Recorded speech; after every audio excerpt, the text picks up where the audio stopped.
Guys,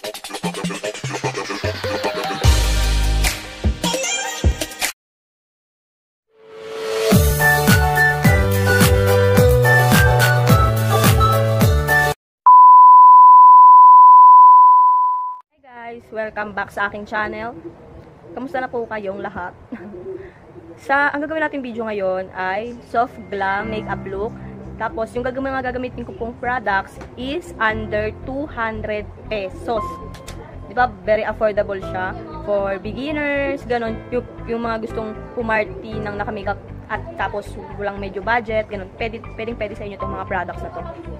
Kung gusto niyo malaman kung anong mga products yung gagamitin ko, just keep on watching. Unang product na gagamitin ko ay concealer. Kasi guys, wala kasi akong alam na 200 pesos na foundation. Kung meron man, meron ako dito, nabili ko siya sa Lazada nung 50th birthday nila na 250 pesos na Fit Me. Tapos yun, nilagay ko na siya kasi hindi naman siya under 200 pesos. So, proceed na tayo sa concealer. Ang concealer na gagamitin ko ngayon ay ang EV Advanced Perfect Eye Concealer Smooth Formula. Nabili ko siya sa SM ng 99 pesos lang. Kaya lagyan natin. Light to medium coverage lang siya.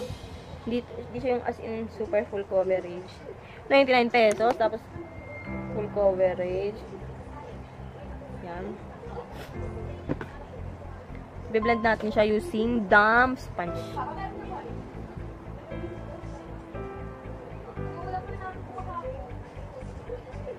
Ano, ayos naman yung coverage niya. Kung hindi naman kayo masyado nagpupuyat, ayos lang. Sama na natin itong talukat natin.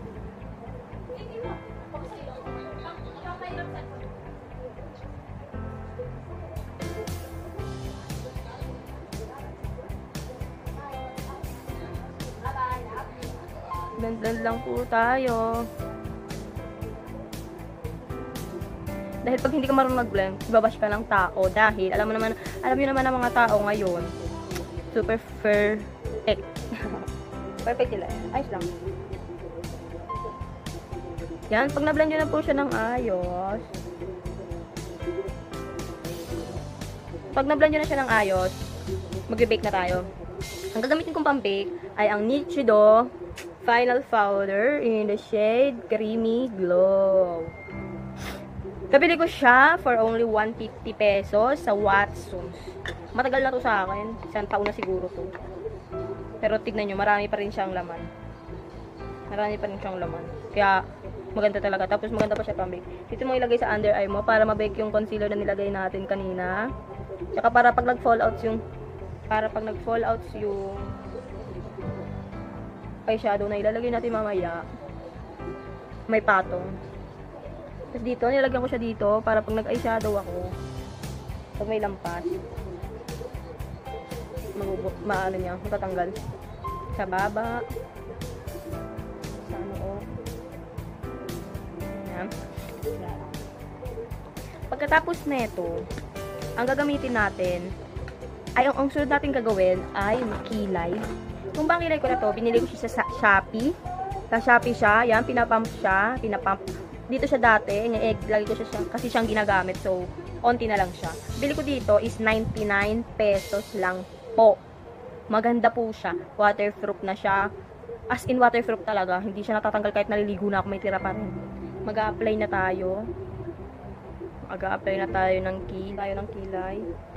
Make sure na pag nagkilay kayo, ay naka-ahit. Para mas madali.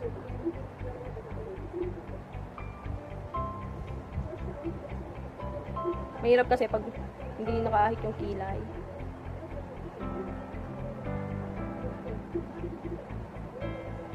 Yan, dagdagan pa natin ang product.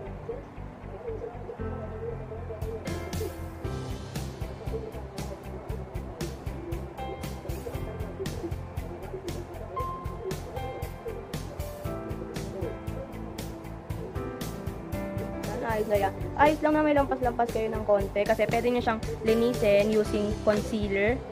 So, lilinisin ko siya using concealer na gamit natin kanina. Ito, itong EB. Tapos, dito, kung saan yung may lampas, gawin natin.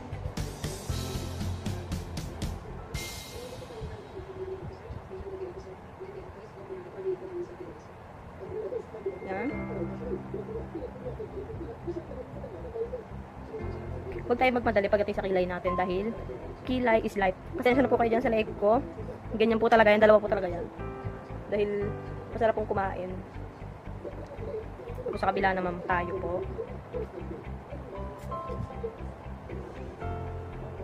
Kuha tayong product.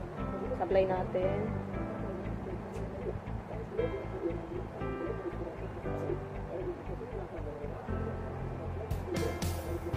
Nahihirapan talaga ako sa kilay ko, sa part ng kilay ko na to dahil ewan ko ba, hindi ko alam kung bakit.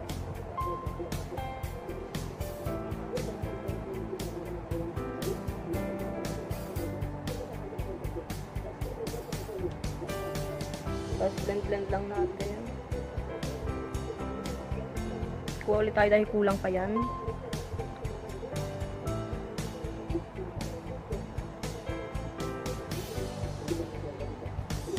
Tapos brush lang natin para mag-blend yung product.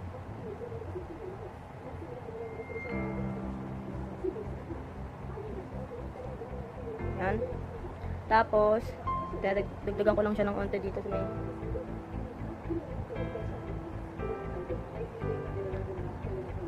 yan. Tapos linisin ulit natin using yung kanina concealer.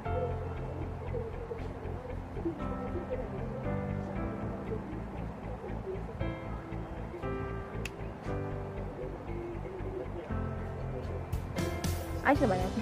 Nahirapan kasi talaga ako dyan sa kilay ko. Sa part na to talaga. Brush lang natin. Yan, ayos na po yan. Tapos, ang sunod naman natin gawin ay mag-eyeshadow na tayo. Yung eyeshadow na gagamitin ko ay galing dito sa contour na gamitin ko. Ang gamit ko nga pala ngayon is itong Ashley Shine Contour and Blush Palette. Siguro nasa 100 lang to or 120. Kung bigay lang kasi sa akin to. So, hindi ko alam kung magkano. Pero, alam naman natin na mura talaga ang Ashley Shine. Kaya, bongga na go na yan. Ang gagamitin nating brush ay itong maliit. Yan, madumi pa siya. Hindi pa ako nakapaglaban ng brush. Pero, bongga na yan. Dito, lagay na natin siya dito. Parang brown lang ang eyeshadow natin. Blend lang natin. Huwag tayo magmadali mag-blend. Kasi pag nagmadali tayo, mababash tayo. Sabihin, hindi tayo marunong mag-blend.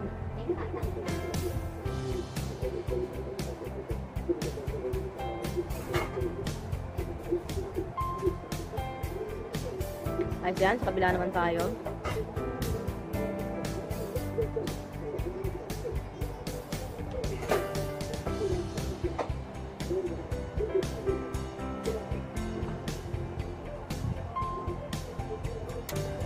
Blend lang kasama blend tayo ngayon.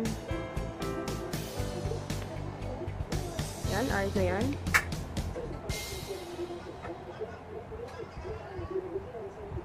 Blend lang natin siya ng maigi. Blend lang natin, yan. Yan, ayos na yan. Tapos, ialisin na natin yung powder na nilagay natin kanina.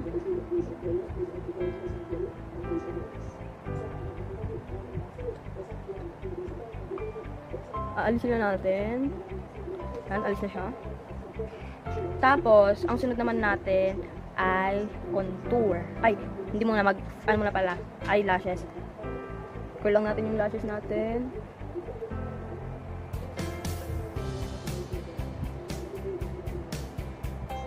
Tapos, gagamit ako ng Maybelline Hyper Curl Mascara. 199 lang siya sa Watson, sa SM Department Store, sa Robinson, kahit saan. 199 lang siya.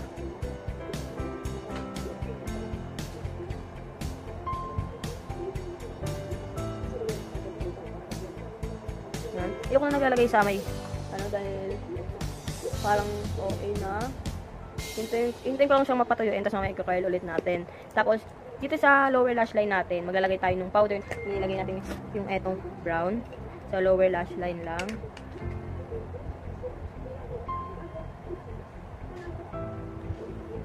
Yan.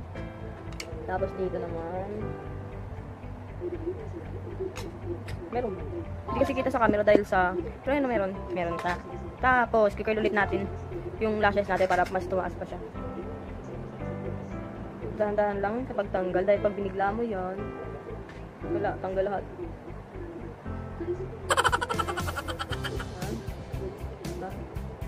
Hindi na kailangan mag-falsies. Pero kung maano naman yung pilik mata mo, ma-maiksi, at gusto mong mag-falsies, ayos lang din naman. Dahil lang natin dito. Dahil baka mabash tayo, sabihin si Marang Magmen.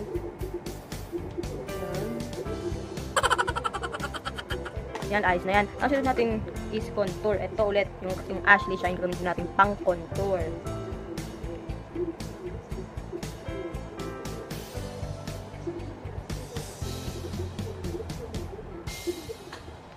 Dito, sabi na naman pagbilog ang muka.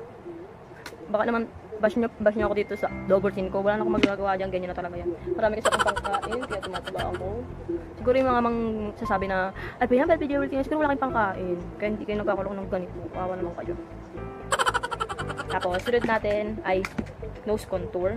Gumagamit lang ako ng daliri.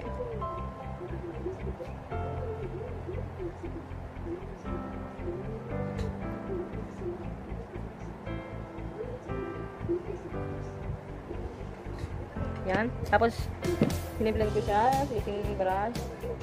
Yan. Ang sunod naman natin gagawin ay highlighter. Parang gusto ko maglagay ng highlighter dito sa eyeshadow natin para medyo may shimmer naman. Diba? Gumamit lang ako nito kasi mas dumidikit yung product sa kamay. Kaya gumamit ng brush. Yan. Tapos blend natin siya using ang gamit ko nga pala is yung EV Advanced Glow Out Highlighter. Yan. 199 siya. Nabili ko siya sa Watsons. 199 lang. Pero ang ganda ng pigment niya. Sobra. As in, pag naglagay ka nito, talagang kikinang pa. Tapos, ang ginagamit kong panglagay ng highlighter is ganitong brush. Dahil ayoko ng fan brush kasi onti lang yung nalalagay niya sa, sa mukha ko. Pag ganito, bonggahan na agad, diba? Yan. Dito naman, sa my cheeks. Diyan, dito. Nakalimutan ko mag-blush. Gamitin din ulit natin to kasi di ba may kasama na siyang blush.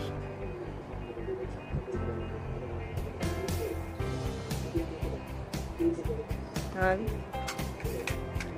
Tapos, ang sunod natin ay lipstick. Kung may lip balm kayo na tinted, ayos lang. Kung may lip tint kayo, ayos lang din. Pero mas maganda kasi pag lipstick yung gamit mo. Ang gagamitin ko ay itong Careline Matte Liquid Lipstick. Nabili ko siya, di ba promo yung Careline ngayon? Nabili ko siya ng 100 pesos lang. In the shade, Gotta Go. Yan.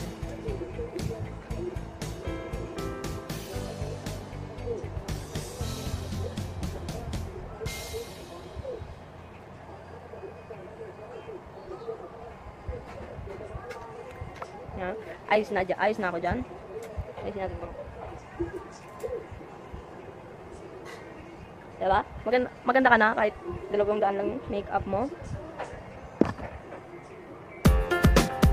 Hindi naman ayos lang kung kahit anong makeup yung gamitin mo. Basta hindi ma-irritate yung skin mo. Sanay ka na sa product na yun.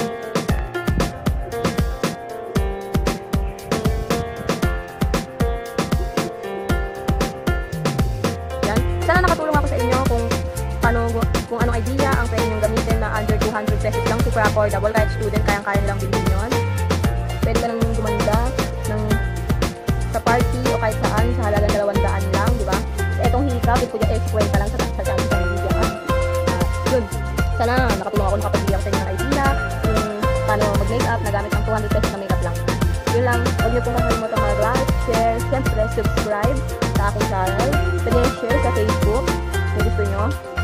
Yun lang, salamat.